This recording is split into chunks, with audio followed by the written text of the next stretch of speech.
Si on avait à parier sur les probabilités, elle favorise pour l'instant l'esprit critique. Et c'est vrai encore aujourd'hui. Stéphane Bureau. On rejoint le collègue Stéphane, ce que je comprends qu'il vient tout juste d'arriver chez lui à Paris. Salut Stéphane. Salut Mario, effectivement, ça doit faire... J'ai eu le temps de prendre un café, ça fait 1h et quelques que je suis rentré, sous un beau soleil par ailleurs. Bon, parce que tu étais au Québec la semaine passée. Retourné avec Air Canada, tout a bien été, l'aéroport, l'avion... C'est une question d'ironie. Je sais pas comment ça s'est passé de ton côté. Je sais aussi que tu as eu à négocier un retour alors qu'il y avait tout a été correct. Là. À la journée limite près, mais tout a été correct. En fait, tu m'entendras pas souvent faire ce qu'on appelle communément au Québec des montées de lait, mais ça fait une dizaine de jours que je réfléchis à ça, puisque j'étais potentiellement une victime de ce que la grève aurait changé mon retour sur Paris. Je commence ma saison demain matin ici. J'ai essayé en amont, comme probablement des milliers de voyageurs, de trouver un plan alternatif au moment où on ne savait pas si ça se réglerait. Il y avait franchement pas beaucoup de possibilités. Air Canada, c'est un monopole. Ils occupent beaucoup de place. Il y a d'autres transporteurs, évidemment, sur des routes aussi populaires que Montréal-Paris ou encore Montréal et d'autres villes de France. Mais à partir du moment où tu as des dizaines de milliers de voyageurs qui se retrouvent sans billets, évidemment, c'est un effet domino. Il y avait donc des places, comme certains l'ont sans doute compris, à 4 000 €, 5 000 € sur un vol, mais surtout zéro volonté de la part d'Air Canada, manifester, je dirais pas avec enthousiasme, mais presque, à rendre service, à aider, à être proactif. Et c'est pas la première fois. Alors, j'ai des amis qui travaillent à Air Canada. J'essaie, quand je le peux, d'appuyer une entreprise canadienne plutôt que des concurrents étrangers. Je me trouve bête et niaiseux de le faire parce que c'est une entreprise qui prend sa clientèle pour acquis. Et je parlais hier avec un agent de réservation pour m'assurer que tout fonctionnait, que mon billet était encore bien en place. Il me disait, c'est formidable, j'ai parlé depuis une semaine pour rebooker les gens à des milliers ou des centaines de personnes.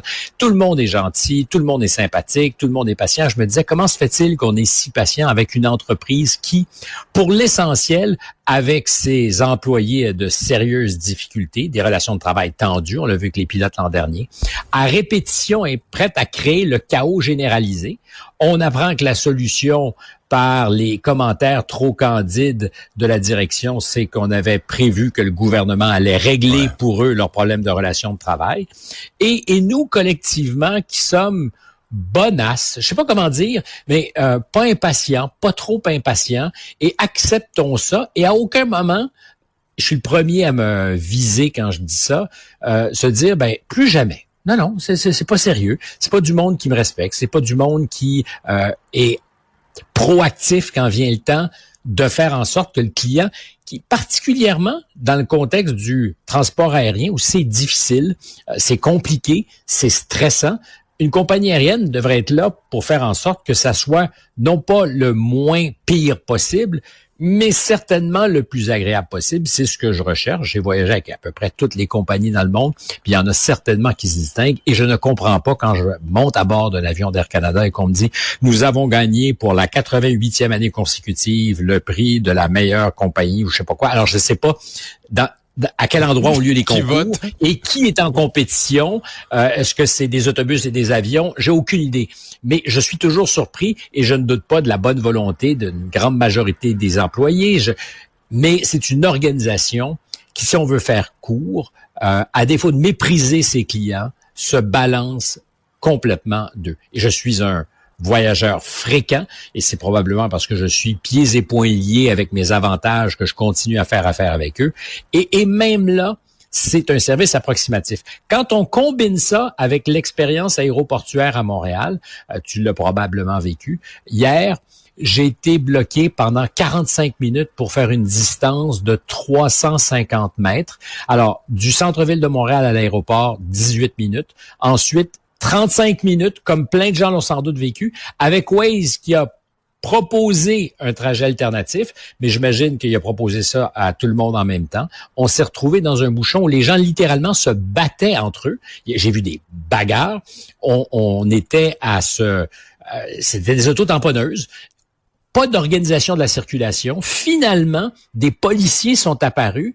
Et j'ai vu des gens nombreux qui sont partis à la course, comme ça a été souvent dit et rapporté, sous une pluie battante avant d'aller prendre leur avion. Ça, c'est l'image de marque de Montréal. C'est la ville qui se veut internationale et qui est incapable, après des années, de faire en sorte que l'expérience minimale, arriver à débarquer les passagers pour qu'ils prennent leur vol à l'heure, se fasse sans difficulté. Ça va bien, Stéphane? Non, ça va pas bien. Parce que ce qui m'embête dans ça, c'est justement, on s'est fait à l'idée, on accepte ça, c'est la normale. Ce n'est pas la normale nulle part ailleurs dans le monde. Charles de Gaulle bloqué 2-3 fois par année, il y a des grèves, il y a toutes sortes de trucs. Mais qu'il y ait un problème, trop de monde, ça arrive. Mais une situation qui se répète tous les soirs, des gens qui peut-être ont raté leur avion, parce qu'ils ont été bloqués, qui marchent sur une autoroute avec des valises. Je sais que ça a déjà été souligné, mais je ne comprends pas. Alors, on me dira, c'est la fin des vacances. Ça se prévoit, ça s'organise. Si on n'est pas capable de faire la circulation entre nous, ça prend des policiers, ça prend des brigadiers, rien de la sorte. Pour moi, c'est une expérience qui est proche de la faillite collective. Je dis, c'est un échec et c'est le premier contact qu'on a avec la ville. Et ça, c'est ce que je me dis. Il doit quand même y avoir des voyageurs qui le notent, là, des gens qui arrivent d'ailleurs, puis là, ils viennent pour une première fois au Canada, ils arrivent d'Asie, ils veulent visiter le Canada, qui sont étonnés là, de ce que c'est que l'aéroport, mettons qu'ils prennent Air Canada en plus. Il doit quand même y avoir des gens qui se disent « Wow, ça part mal dans ce pays-là, c'est un méchant pays de tout croche. » Oui, et c'est un chaos même pas organisé, c'est un chaos qui n'a absolument aucune forme de balise. Tu peux te dire, bon, c'est chaotique, mais ça arrive à peu près à fonctionner. Hier, c'était à toutes les étapes, même une fois dans l'aéroport, l'attente pour embarquer. Les espaces qui sont consacrés à l'attente des voyageurs sont insuffisants.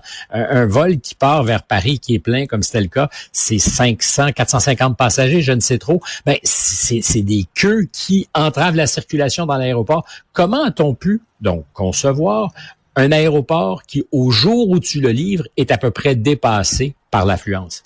C'est un manque d'ambition que nous avions pour nous-mêmes, une incapacité à voir comment ça se passe ailleurs. Je le dis, ou j'ai commencé en disant ça, j'aime pas chialer, j'aime pas ce genre d'exercice, je sais que ça nous fait souvent du bien, j'en ferai pas d'autres, on va parler de plein d'autres choses, on parlera de politique internationale, on parlera des Américains, mais je te laisse là-dessus. Comment se fait-il qu'on soit si patient, si indulgent et qu'on n'exige pas davantage? Que ça soit d'une compagnie aérienne qui a un quasi-monopole chez nous ou que ça soit d'une infrastructure comme l'aéroport qui est stratégique, essentielle à notre ambition, à notre développement, à notre tourisme. Et quel type de souvenirs laisse-t-on à ceux qui viennent chez nous? Mais quand une compagnie a autant de pouvoir monopolistique, il y a un point où c'est le gouvernement qui devient le contrepoids, là, qui devrait mettre le pied à terre, fixer certaines règles de protection des voyageurs, etc.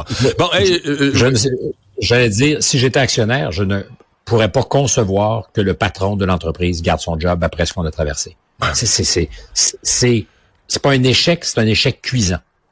Stéphane, jusqu'où on va avoir des militaires de la Garde nationale dans les rues des grandes villes américaines? Écoute, je te propose, parce que je vois que le temps file, de t'ouvrir un peu l'affaire et on en parlera peut-être demain ou mercredi. Je crois que ça risque d'arriver. C'est arrivé à Los Angeles l'an dernier, au printemps dernier. Déploiement à Washington, mais dans des circonstances qui sont un peu différentes, puisque Washington n'est pas une ville qui existe sur le territoire d'un État. Il y a pas d'autorité d'État. C'est un territoire fédéral qui est sous la houlette du gouvernement fédéral et où le président a effectivement beaucoup d'autorité, même si ça n'a jamais été exercé. Mais il parle de Chicago, il parle de New York, qui, comme par hasard, sont des villes démocrates, aussi des villes sanctuaires. On reviendra là-dessus. Mais des villes où il y a un vrai problème de criminalité. Je veux dire, je comprends, je vois le débat à Washington qu'elle a rebaissé un peu, avait monté beaucoup pendant la pandémie. Là, on se dit, tu sais, la criminalité est un peu... Oui, c'est ça, la criminalité est un peu en baisse, mais c'est des villes avec un vrai problème de criminalité. Tu sais, on voyage, nous, on se fait dire, voici telle banlieue, va pas là. Tu sais, va pas mettre les pieds là. Oui, et puis il y a des villes qui sont gouvernées par des républicains, Saint-Louis au Missouri, qui ont des vrais problèmes de criminalité dont on parle pas beaucoup non plus. C'est souvent une des villes qui se retrouve dans le palmarès des 10 plus violentes au monde, Saint-Louis. Donc ce n'est pas un monopole démocrate, entendons-nous là-dessus. Ceci étant dit, on peut pas nier, c'est pas parce que la criminalité à Washington est en baisse de 30% ou le nombre d'homicides, parce que c'est pas la criminalité violente dont on parle, avait baissé de 30%, que ça devrait être satisfaisant. Je pense que l'an dernier, c'était 180 meurtres sur une ville de 700 000 habitants. Montréal, c'est une trentaine pour 2 millions d'habitants. Ça donne une idée. Et ça a été déjà beaucoup plus élevé. Et ça ne dit pas tout de la criminalité violente. Il n'y a pas que des meurtres, il y a des carjackings, il y a un certain nombre d'autres choses. Donc, la piste sur laquelle je te mets, c'est que pour Trump, cette bataille qu'il va livrer de manière très ostentatoire avec la garde nationale, c'est son nouveau mur de la frontière. On avait en 2016, 2015, quand il a fait campagne, beaucoup ri de lui en disant c'est débile, puis tout le monde était... Alors oui, c'était une image forte. Oui, c'était une communication comme on n'avait pas l'habitude d'en entendre et d'en voir. Mais je crois qu'il fait avec la question de la criminalité et le déploiement sous sa houlette de la garde nationale, il fait exactement la même chose et il va attaquer les démocrates où ils sont vulnérables parce qu'ils sont obligés de prendre fait et cause pour des situations qui, quand on les regarde, sont vraiment pas optimales. Tu veux pas te mettre à défendre le bilan de Chicago. C'est pas faisable, même s'il y a une amélioration depuis quelques années. C'est une ville qui est gangrenée par la criminalité, par les tirs d'armes à feu. Et c'est ce qu'il a compris et c'est ce qu'il va continuer à faire et c'est pas donc un hasard. Puis la garde nationale, c'est le petit drapeau qu'il agite. Est-ce que ça va changer quelque chose? À court terme, à Washington, évidemment. Il se disait la semaine dernière, il n'y a pas eu un meurtre depuis une semaine. C'est la première fois en 20 ans ou en 30 ans. Si t'es un soldat à tous les coins de rue, ça change les choses. Est-ce que tu règles durablement le problème? Sans doute pas. Mais ce que tu fais, c'est que tu livres une bataille politique et il sait faire ça contre des adversaires qui ont nié cet enjeu très souvent. On y reviendra parce que c'est passionnant. Ouais, ça renvoie aussi à ce qu'il y a l'autorité ou pas de le faire. Moi, je suis convaincu que dans ces clientèles électorales, les gens adorent ça. Là, le gars qui laisse pas passer, qui s'en occupe, qui prend les choses en main et qui va mettre fin à la criminalité. Parce que beaucoup de ces clientèles, c'est des gens... Il disait la semaine passée, si vous venez des régions des États-Unis, Washington, c'est votre capitale. C'est pas normal que si vous venez dans votre capitale, bon, il exagère un peu, vous avez peur de repartir dans un bas des bagues. Là. C'est peut-être une coche de trop, mais je veux dire... Je pense qu'il sonne une cloche ça résonne chez les gens. L'idée que si tu vas dans ta capitale, t'es en danger pour ta sécurité parce qu'il y a la criminalité. Et il y a juste une forme d'hypocrisie un peu indigeste qui fait que tu ne peux pas accepter que c'était comme ça que c'était senti par plein de gens. À tort ou à raison. C'est des Américains qui regardent leur capitale et qui sont inquiets ou ils disent est-ce qu'on peut y aller, est-ce que c'est dangereux. Comme j'ai une amie qui voyageait avec son père vers Chicago puis il était pas sûr qu'il voulait y aller parce que... Alors, tu peux aller à Chicago, tu ne feras pas tuer. Évidemment, on n'en est pas là. Non, mais on va te dire, reste dans reste dans les quartiers centraux, va pas dans telle banlieue, va pas dans tel coin, va pas te perdre là, dans le métro, débarque pas à telle station, tu sais. Et c'est là-dessus qu'il met le doigt. Puis j'irai plus loin, et je te promets qu'on arrête là-dessus. J'ai la conviction intime que plusieurs de ceux qui, dans ce qu'on pourrait appeler la presse progressiste à Washington, dénoncent cette présence militaire et tout ça. Puis, sincèrement, je le dis, je suis pas du tout favorable à voir des soldats dans les rues de nos villes. Je pense que c'est inquiétant, c'est pas une bonne image. Et plus encore, c'est peut-être pas la meilleure manière de régler des problèmes de criminalité endémique. C'est même pas la meilleure manière.